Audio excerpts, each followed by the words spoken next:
Class आज मैं आप सभी लोगों को भूगोल विषय के अंतर्गत ज्वालामुखी से निर्मित स्थलाकृतियों के बारे में चर्चा करेंगे। बच्चों, पिछले टॉपिक में मैंने ज्वालामुखी की चर्चा की थी, जिसमें से शील ज्वालामुखी, मिश्रित ज्वालामुखी, ज्वालामुखी कुंड, बेसाल्ट प्रवाह क्षेत्र, मध्य महासागरीय कटक ज्वालामुखी आदि के बारे में चर्चा की है। आज मैं बात करता हूँ, जब ज्वालामुखी का उद्गार होता है, ज्वालामुखी के उद्गार के बाद या उसी समय जो पृथ्वी की संरचना है उसमें कोई न कोई परिवर्तन आता है। किस तरह का परिवर्तन आता है ज्वालामुखी के उद्गार के समय या उसके बाद में, इसके बारे में हम लोग जो है चर्चा करेंगे। जो मैं देख लेते हैं क्या बताया गया इसके संबंध में। ज्वालामुखी से निर्मित स्थलाकृतियाँ। ज्वालामुखी संक्रियाओं के कारण निम्नलिखित स्थल आकृतियों का निर्माण होता है, जिसमें से पहला बताया गया अंतर्वेदी आकृतियाँ। कौन सा बच्चों? अंतर्वेदी आकृतियाँ। इसमें बच्चों बताया गया ज्वालामुखी उद्गार से लावा निकलता है, जैसा कि हम आपको पहले बता चुके हैं। जब लावा निकलता है बच्चों, तो ठंडा होने से आग्नेय शैल बनती है। यानी कि जब ज्वालामुखी का उद्गार होता है, उद्गार होने पर लावा निकलता है, और जब लावा निकलता है, निकलने के बाद ठंडा होता है। जब ठंडा होता है तो किस चीज़ का निर्माण होता है?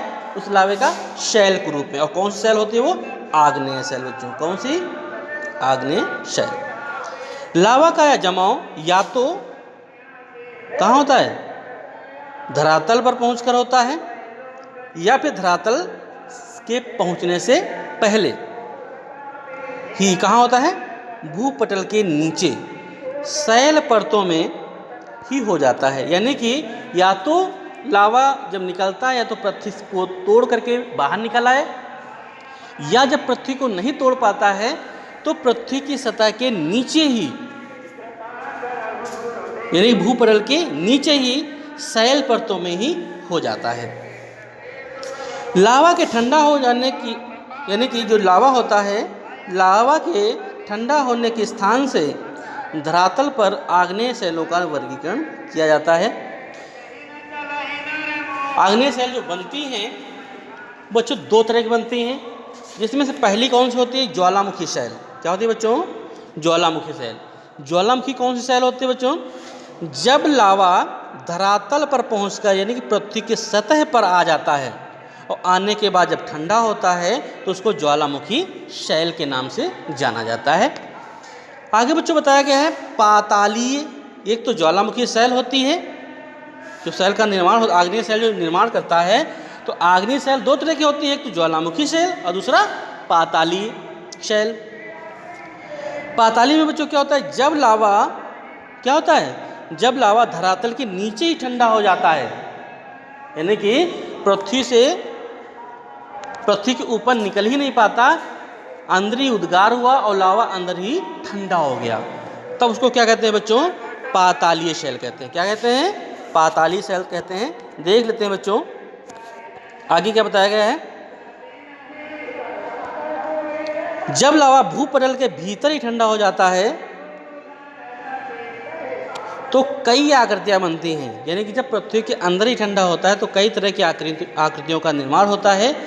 यह आकृतियां जो होती हैं, इन्हीं को कहा जाता है क्या बच्चों? अंतर्वेदी आकृतियां। क्या कहा जाता है बच्चों? अंतर्वेदी आकृतियां, इंटरसिव फॉर्म्स। इनमें से कुछ संलग्न चित्र दिखाई देते हैं। यानी कि जब अंतर्वेदी आकृतियां बनती हैं, जब आकृति का निर्माण होता है, तो उसमें कुछ चित्र निम्न प्रकार से दिखाई देते हैं, जो देख लेते हैं बच्चों। किस तरह का चित्र होता है? बैथोलित। किस तरह का? बैथोलित चित्र होता है बच्चों। यदि मैग्मा बताया गया, यदि मैग्मा बड़ा पिंड, जो मैग्मा निकलता है वो बड़ा सा पिंड बने, भूपर्पट्टी में अधिक गहराई पर ठंडा हो जाए, यानी कि ये पाताली शैल की बात हो रही है। यदि मैग्मा बड़ा पिंड भूप्रपटी में अधिक गहराई पर ठंडा हो जाए तो यह एक गुंबद की आकृति को विकसित करता है। यानी कि जब पृथ्वी की सतह के नीचे ही आग्नेय शैल ठंडी हो जाती है तो क्या होता है बच्चों, तब गुंबद की आकृति का निर्माण होता है। अनाच्छादन यानी कि टूटने पर की प्रक्रियाओं के द्वारा ऊपरी पदार्थ क्या होता है बच्चों, टूटने पर ऊपरी पदार्थ के हट जाने पर ही धरातल पर प्रकट होते हैं। यानी कि जब ऊपर की लेयर हट जाती है तब धरातल पर हम मुझे दिखाई देते हैं। ये विशाल क्षेत्र में फैले होते हैं, यानी कि ये जो पैथोलिथ होते हैं ये बहुत बड़े बड़े क्षेत्रों में फैले होते हैं और कभी कभी इनकी गहराई भी कई किलोमीटर तक होती है। ये ग्रेनाइट के पिंड हैं, ये जो होते हैं बैथोलिथ होते हैं, ये क्या होते हैं, ये ग्रेनाइट के ही पिंड होते हैं। इन्हें बैथोलिथ कहा जाता है। क्या कहा जाता है बच्चों, बैथोलिथ कहा जाता है, जो मैग्मा के जमे हुए भाग हैं। यानी कि जो मैग्मा निकलता है, मैग्मा एक ठंडा होता है, इसी को जो है ठंडा होने के बाद बैथोलिथ का निर्माण करते हैं। आगे देखते हैं बच्चों क्या बताया गया है। फिर लैकोलिथ बच्चों, फिर देखते हैं क्या है लैकोलिथ। एक तो बैकोलिथ, दूसरा क्या है लैकोलिथ आकृति का निर्माण होता है। देख लेते हैं बच्चों इसमें क्या बताया गया है। ये गुंबद नुमा बहुत बड़ी अंतर्वेदी चट्टानें हैं जिनका तल समतल व एक पाइप रूपी वाहक नली से नीचे जुड़ा होता है। इनकी जो आकृति होती है धरातल पर पाए जाने वाले मिश्रित ज्वालामुखी के गुंबद से मिलती है। अंतर केवल यह होता है कि लैकोलिथ गहराई में पाया जाता है। क्या पाया जाता है, लैकोलिथ जो होता है वो गहराई में पाया जाता है। कर्नाटक के पठार में ग्रेनाइट चट्टानों की बनी ऐसी ही गुंबदनुमा पहाड़ियाँ हैं जो किसका है, लैकोलिथ का ही उदाहरण है। इनमें से अधिकतर अब अपत्रित हो चुकी हैं, यानी गायब हो चुकी हैं, वह धरातल पर देखी जा सकती हैं। ये लैकोलिथ व बैथोलिथ के ही अच्छे से उदाहरण हैं जो कर्नाटक के पहाड़ी क्षेत्रों में पाए जाते हैं, गुंबदनुमा पहाड़ियाँ। बच्चों आगे देखते हैं, जो मैं लैकोलिथ और बैकोलिथ के बारे में चर्चा की है, इसी का हम चित्र दिखाते हैं आपको। आप देख सकते हैं ज्वालामुखी की आकृतियाँ बहुत स्पष्ट आपको दिख रहा होगा। आप देख रहे हैं ये महास्कंद है बच्चों।